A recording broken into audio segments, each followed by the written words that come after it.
नमस्कार। आप सबका स्वागत करती हूँ आपके अपने YouTube चैनल रितु योग दर्शन में। तो दोस्तों, आज हम लोग कुछ ऐसे टॉपिक को जानने वाले हैं, कुछ ऐसी चीज़ों के बारे में जानने वाले हैं जिसका जानना हमारे लिए बहुत ज़रूरी है। वो किसी भी उम्र के रहें, चाहे वो 10 साल के हों, 15 साल के हों, 20 साल के हों, 30 साल के हों या 50 साल के हों या 60 साल के हों, किसी भी उम्र के, यानी कि आपके 10 साल से नीचे के बच्चे भी हो ना, तो उनके लिए भी ये टॉपिक, ये वीडियो, ये जानकारी बहुत ज़रूरी है। ये ऐसी जानकारी है जिसे हम ध्यान नहीं देते हैं।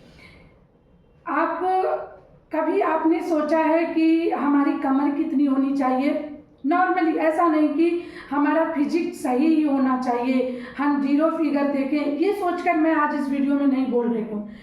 हमारा कमर कितना होना चाहिए, अगर मैं महिलाओं की बात कर लूँ तो 32 से 35 के अंदर होना चाहिए।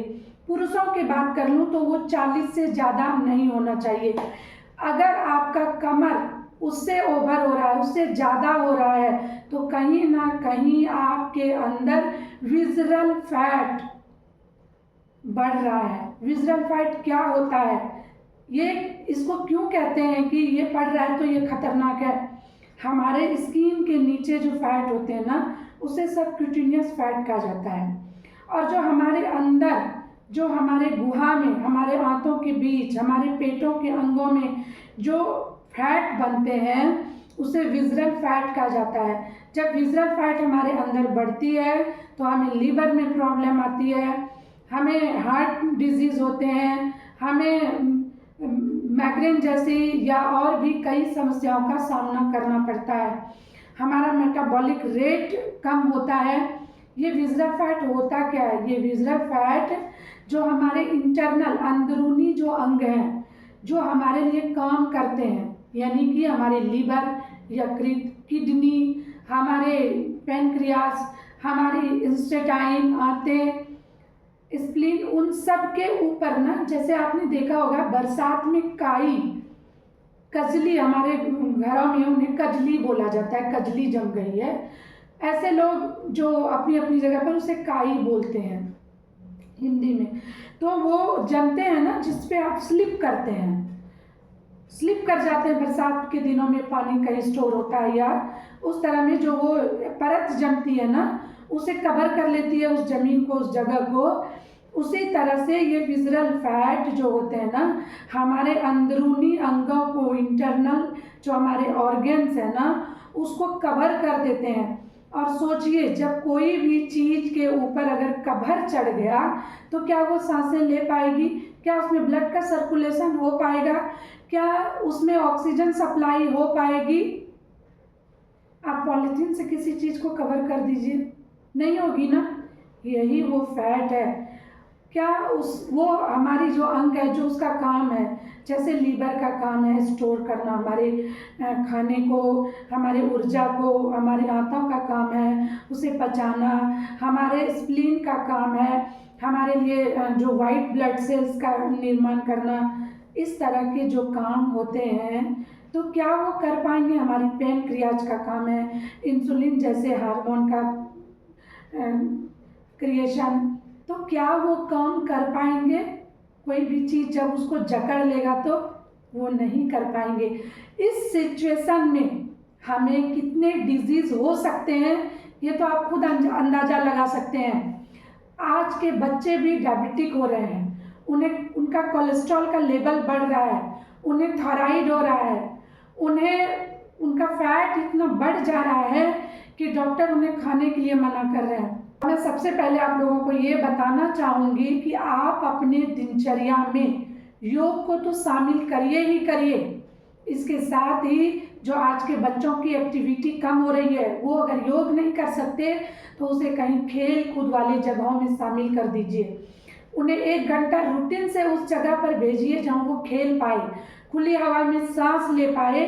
ये हमारी जिम्मेदारी बनती है। और हर बड़े लोगों से, हर उम्र के लोगों से ये मेरा रिक्वेस्ट है कि कुछ समय, अगर आपके पास सुबह नहीं है तो शाम, लेकिन पेट हमारा खाली होना चाहिए। आज मैं इस वीडियो के माध्यम से कुछ योगाभ्यास बताऊंगी जिसके द्वारा आप अपने विसरल फैट को कम कर सकते हैं, लेकिन उसके साथ आपको अपने खाने पीने का भी पूरा ध्यान रखना होगा।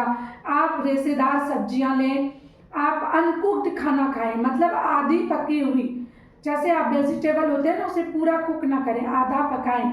आप फ्रूट्स लें, इसके साथ ही आप अंकुरित अनाज को शामिल करें, आप ज्वार बाजरे को शामिल करें।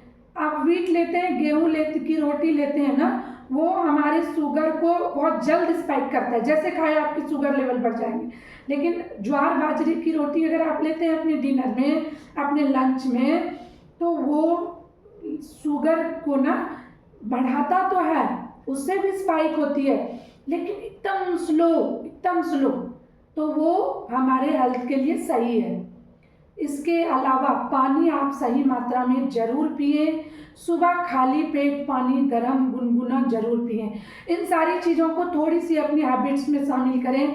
स्ट्रेस ना लें, अच्छी नींद लें, स्ट्रेस ना लें। और सबसे पहली चीज़ जो मैं इस फैटी लीवर, इस विसरल फैट को कम करने के लिए जो मैं आसान तरीका अगर मैं बोलूं तो वो मैं भी आज बताने वाली हूँ। सबसे पहला काम, जब आप सुबह उठते हैं ना, तो इस तरह से देखिए, पैरों को किया इस तरह से, 1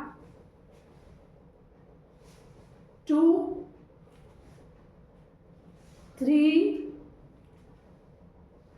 4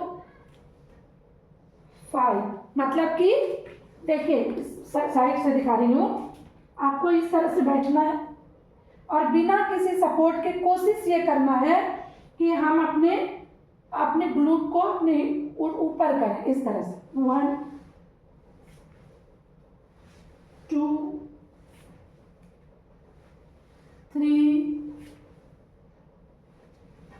4 5। अगर आप इस तरह से बैठ नहीं पाते हैं या नहीं कर पा रहे हैं तो आप अपने आगे में चेयर रख के या दीवार के पास आप बैठ के इस तरह से सपोर्ट लेके कर सकते हैं। देखिए इस तरह से कोई भी चीज पकड़ के ऐसे, 1 2, ठीक है। इस तरह से आप इसको स्टार्ट दे सकते हैं। जब आप इस तरह से करेंगे ना तो उसका पूरा प्रेशर आपके पेट पर पड़ता है, बहुत प्रेशर पड़ता है, और ये आपके पेट के जो अंदरूनी हिस्से में फैट है ना उसको कम करने में हेल्प करेगी।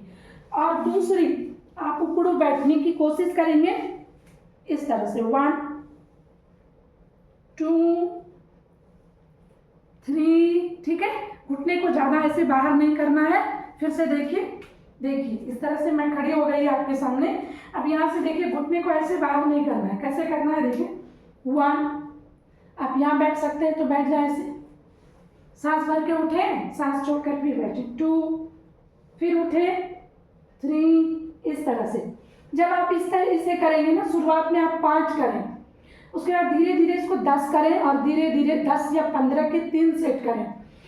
ये आपके इंटरनल यानी आपके जो ऑर्गन्स हैं, लीवर, किडनी, पैनक्रियाज, स्प्लीन, दोनों इंस्टेटाइन, आपके एनस, आपके ब्लैडर, आपके किडनी, आपके यूट्रस, ओवरी, हर क्षेत्र पर ये वर्क करती है। साथ में आपके कोलोन और रेक्टोन अगर दिक्कत हो रही है, कॉन्स्टिपेशन है, घुटने में दर्द है, कमर में दर्द है, घुटने को मोड़ने में दिक्कत है, तो आप क्या करेंगे, इन्हेल करेंगे, थोड़ा सा बेंड करेंगे, बहुत आहिस्ता आहिस्ता, इस तरह से। देखिए सीधा किया इस तरह से।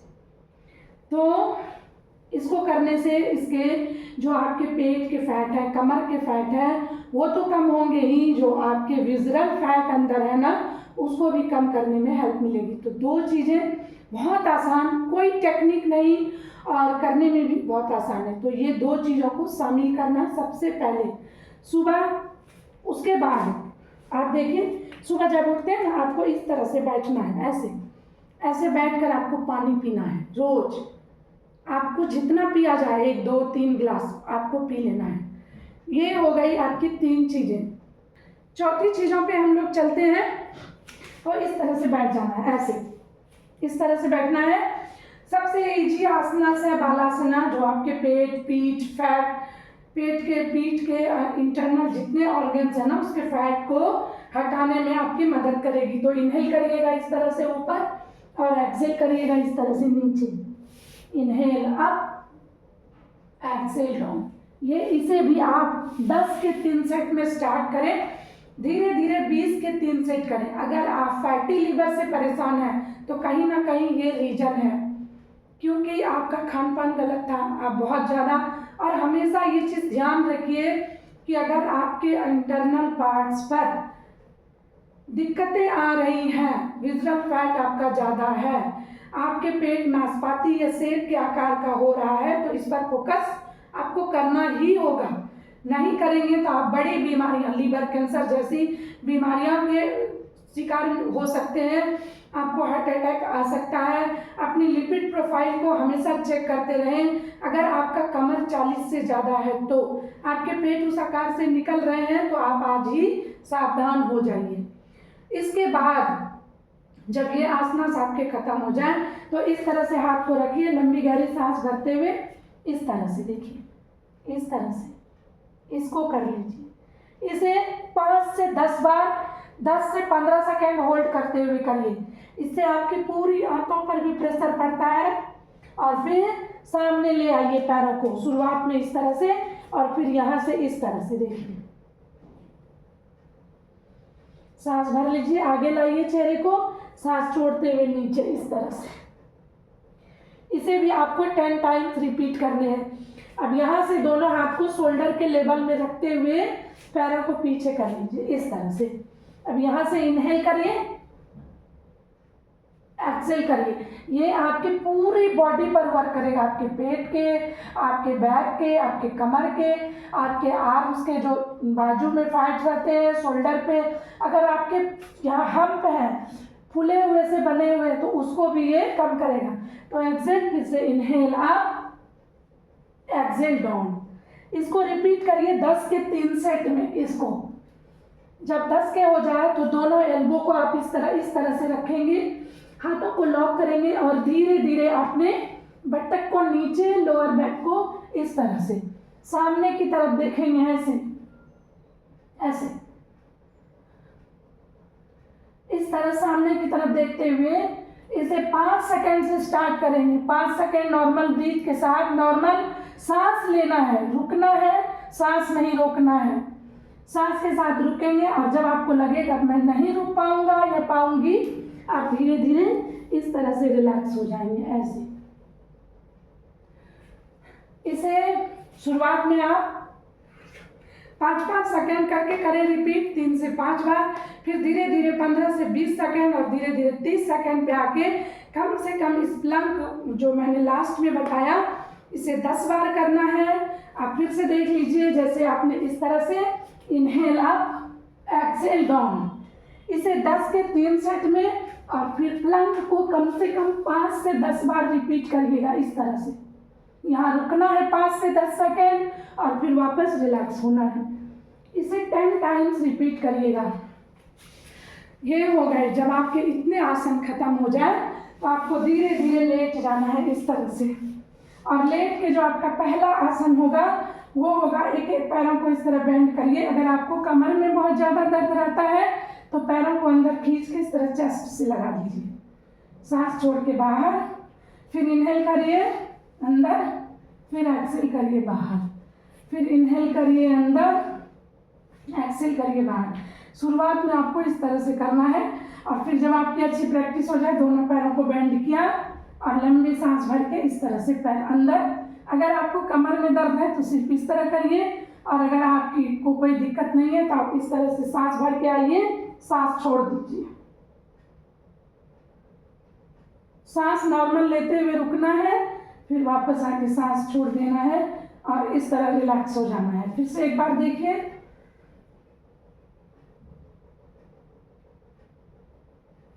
फिर इस तरह से, और उसके बाद आपको कुछ देर शवासन में रेस्ट करना है। तो आप 30 से 40 मिनट आपको देने होंगे इसके लिए। इसके पहले मैंने कुछ क्लैपिंग थेरेपी बताई है, आप उसको भी अपना सकते हैं। कुछ प्राणायाम और ध्यान भी आपको करने हैं ताकि आपके स्ट्रेस का लेवल कम रहे। आज का जो वीडियो था वो विज़रल फैट को लेकर था। हमें ज़रूरत है सतर्क और सावधानी की, ताकि हम अपने लाइफ को अच्छे से जी पाएँ, एंजॉय कर पाएँ। क्योंकि बीमारियां जो होती हैं ना, वो और भी कई बला, एक बीमारी अपने साथ और भी कई बलाओं को लेके आती हैं, जिसका आपको अंदाज़ा भी नहीं होता है। तो हमें ज़रूरत है सावधान और सतर्क होने की, ताकि हम इन बीमारियों को आने से पहले ही वापस कर सकें, है ना। तो अगर आपके को ऐसा कुछ लग रहा है या अगर नहीं भी लग रहा है तो भी आप इन आसनों को शामिल करें, कभी भी बीमार नहीं पड़िएगा। आपकी इम्यूनिटी बूस्ट होगी, आपका जो इंटरनल ऑर्गन्स हैं उनकी कार्य क्षमता बढ़ेगी, उनकी कार्यशैली सुधरेगी और आप हमेशा स्वस्थ रहेंगे। आप इसे ज़्यादा से ज़्यादा लोगों तक शेयर भी करेंगे ताकि उनको भी इसका लाभ मिल सके। आज के वीडियो में इतना ही, मिलते हैं फिर अगले वीडियो में और अच्छी जानकारी और अच्छे अभ्यासों के साथ। तब तक के लिए